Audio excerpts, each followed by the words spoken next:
राधे राधे। कैसे हैं आप लोग? ईश्वर कृपा से आप सब अच्छे होंगे। ईश्वर सब पे कृपा बनाए रखे, सबका कल्याण करे।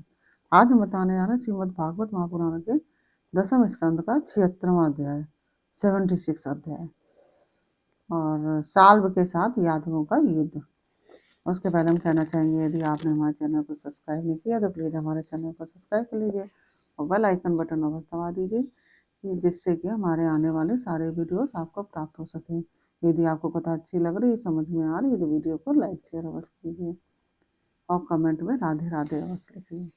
चलिए अब चलते हैं कथा की तरफ। श्रीमन्नारायण नारायण हरि हरि भजन नारायण नारायण हरि हरि, तेरी लीला सबसे प्यारी प्यारी, हरि हरि तेरी लीला सबसे न्यारी न्यारी, हरि हरि श्रीमन्नारायण नारायण हरि हरि भजन नारायण नारायण हरि हरि। राधे राधे। बोलो कृष्ण कन्हैया लाल की जय। श्री सुखदेव जी कहते हैं, परीक्षित, अब मनुष्य की सी लीला करने वाले भगवान श्री कृष्ण का एक और भी अद्भुत चरित्र सुनो। इसमें यह बताया जाएगा कि सौम नामक विमान का अधिपति साल्व किस प्रकार भगवान के हाथ से मारा गया। साल्व शिशुपाल का सखा था और रुक्मणी के विवाह के अवसर पर बारात में शिशुपाल की ओर से आया हुआ था। उस समय यदुवंशियों ने युद्ध में जरासंध आदि के साथ साथ साल को भी जीत लिया था। उस दिन सब राजाओं के सामने साल्व ने यह प्रतिज्ञा की थी कि मैं पृथ्वी से यदुवंशियों को मिटाकर छोड़ूंगा। सब लोग मेरा बल पौरुष देखना। परीक्षित, मूढ़ साल्व ने इस प्रकार प्रतिज्ञा करके देवादिदेव भगवान शिव पशुपति की आराधना प्रारंभ की। वह उन दिन में केवल एक बार मुट्ठी भर राख फाँक लिया करता था। यूँ तो पार्वती पति भगवान शंकर आशुतोष हैं, ऑर्डर दानी हैं, फिर भी वे साल्व के घोर संकल्प जानकर 1 वर्ष के बाद प्रसन्न हुए।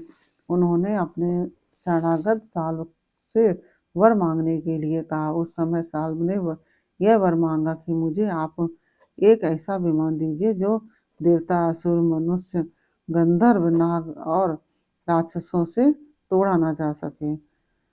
जहाँ इच्छा हो वहीं चला जाए और यदुवंशियों के लिए अत्यंत भयंकर हो। भगवान शंकर ने कह दिया तथास्तु। इसके बाद उनकी आज्ञा से विपक्षियों ने नगर जीतने वाले मैदानों ने लोहे का सौभ नामक विमान बनाया और साल्व को दे दिया। यह विमान क्या था? एक नगर ही था।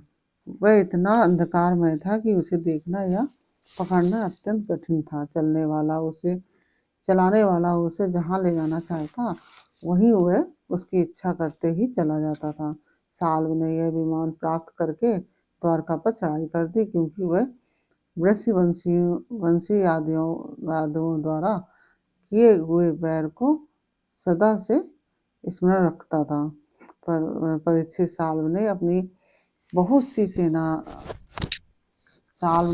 बहुत बड़ी सेना से द्वारका को चारों ओर से घेर लिया और फिर उसके फल फूल से लदे हुए वन और उद्यानों को उजाड़ना और नगर द्वारों, फाटकों, राजमहलों, अटारियों, दीवारों और नागरिकों के मनोविनोद के स्थानों को नष्ट भ्रष्ट करने लगा। और उस श्रेष्ठ विमान से शस्त्रों की झड़ी लग गई। बड़ी बड़ी चट्टानें, वृक्ष, वज्र, सर्प और ओले बरसने लगे। बड़े जोर का बवंडर उठ खड़ा हुआ। चारों ओर धूल ही धूल छा गई। परीक्षित, प्राचीन काल में जैसे त्रिपुरासुर ने सारी पृथ्वी को पीड़ित कर रखा था, वैसे ही साल्व के विमान ने द्वारकापुरी को अत्यंत पीड़ित कर दिया। वहां के नर नारियों को कहीं एक क्षण के लिए भी शांति न मिलती थी। परम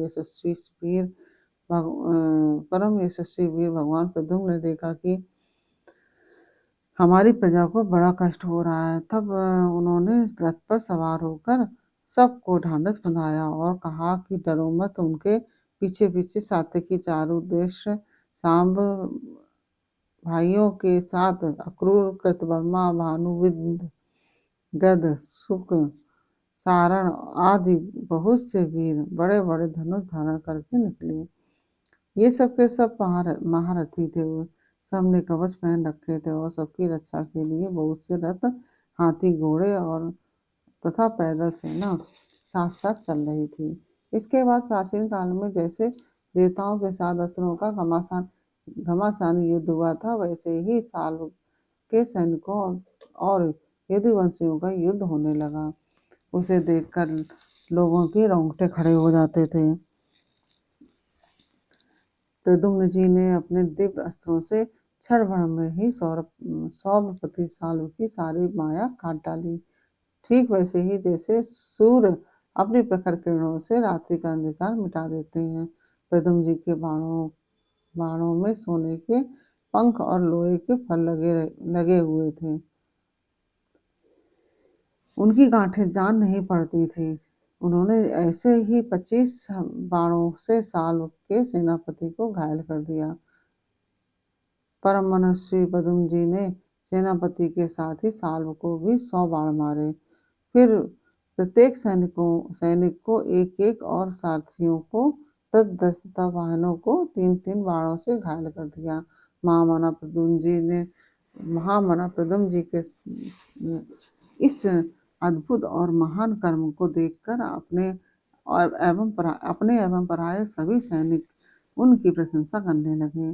परीक्षित, मैदानों का बनाया हुआ साल्व का यह विमान अत्यंत मायामय था। वह इतना विचित्र था कि कभी अनेक रूपों में दिखता तो कभी एक रूप में, कभी दिखता तो कभी ना भी दिखता। यदुवंशियों को इस बात का पता ही न चलता कि वह इस समय कहाँ है।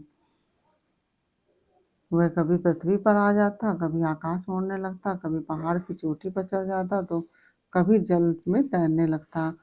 यह अलात चक्र के समान मानो कोई दुमही लुकारियों की बनेठी भाज रहा हो, घूमता रहता था। एक क्षण के लिए भी वह कहीं ठहरता न था। साल्व अपने विमान और सैनिकों के साथ जहाँ जहाँ दिखाई पड़ता वहीं वहीं यदुवंशी सेनापति बाणों की झड़ी लगा देते थे। उनके बाण सूर्य और अग्नि के समान जलते हुए तथा विषैले सांप की तरह असह्य होते थे। उनसे साल्व का नगराकार विमान और सेना अत्यंत पीड़ित हो गई। यहाँ तक कि यदुवंशियों के बाणों से साल्व स्वयं मूर्छित हो गया। परीक्षित साल्व के सेनापतियों ने भी यदुवंशियों पर खूब शस्त्रों की वर्षा कर रखी थी। इससे वे अत्यंत पीड़ित थे, परंतु उन्होंने अपना अपना मोर्चा छोड़ा नहीं। वे सोचते थे कि मरेंगे तो परलोक बनेगा और जीतेंगे तो विजय की प्राप्ति होगी। परीक्षित साल्व के मंत्री का नाम था धूमान, जिसे पहले प्रद्युम्न जी ने 25 बाण मारे थे। वह बहुत बली था। उसने झपटकर प्रद्युम्न जी पर अपनी फौलादी गदा से बड़े जोर से प्रहार किया और मार लिया कहकर गरजने लगा। परीक्षित गदा की चोट से शत्रु दमन प्रद्युम्न जी का वक्षस्थल फट सा गया। दारुक का पुत्र उनका रथ हाँक रहा था। वह सारथी धर्म के अनुसार उन्हें रणभूमि से हटा ले गया। दो घड़ी में प्रद्युम्न जी की मूर्छा टूटी। तब उन्होंने सारथी से कहा, सारथी तूने यह बहुत बुरा किया है। हाय तू मुझे रणभूमि से हटा लाया सूत। हमने ऐसा कभी नहीं सुना कि हमारे वंश का कोई भी वीर ऐसा हमने कभी नहीं सुना कि हमारे वंश का कोई भी वीर कभी रणभूमि छोड़कर अलग हट गया हो। यह कलंक का टीका तो केवल मेरे ही सर लगा है। सचमुच सूत तू कायर है, नपुंसक है। बतला तो सही कि अब मैं अपने ताऊ बलराम जी और पिता श्री कृष्ण के सामने जाकर क्या कहूँगा। अब तो सब लोग यही कहेंगे ना कि मैं युद्ध से भाग गया। उनके पूछने पर मैं अपने अनुरूप क्या उत्तर दे सकूँगा। मेरी भाभियाँ हंसती हुई मुझसे साफ साफ पूछेंगी कि कहो वीर, तुम नपुंसक कैसे हो गए। दूसरों ने तुम युद्ध में तुम्हें नीचा कैसे दिखा दिया सूत। अवश्य ही तुमने मुझे रणभूमि से भगाकर अक्षम्य अपराध किया है। सारथी ने कहा, आयुष्मान, मैंने जो कुछ किया है सारथी के धर्म समझकर ही किया है। मेरे समर्थ स्वामी, युद्ध में ऐसा धर्म है कि संकट पड़ने पर सारथी रथी की रक्षा कर ले और रथी सारथी की। इस धर्म को समझते हुए ही मैंने आपको रणभूमि से हटाया है। शत्रु ने आप पर गदा का प्रहार किया था, जिससे आप मूर्छित हो गए थे, बड़े संकट में थे। इसी से मुझे ऐसा करना पड़ा। इस प्रकार से यह 76वां अध्याय पूर्ण हुआ। और आपको यह अध्याय कैसा लगा ये हमें कमेंट बॉक्स में अवश्य बताइए। अच्छा लगा हो तो वीडियो को लाइक शेयर कीजिए और कमेंट में राधे राधे अवश्य लिखिए। फिर मिलते हैं आपसे अगले वीडियो में अगले अध्याय के साथ। तब तक के लिए राधे राधे।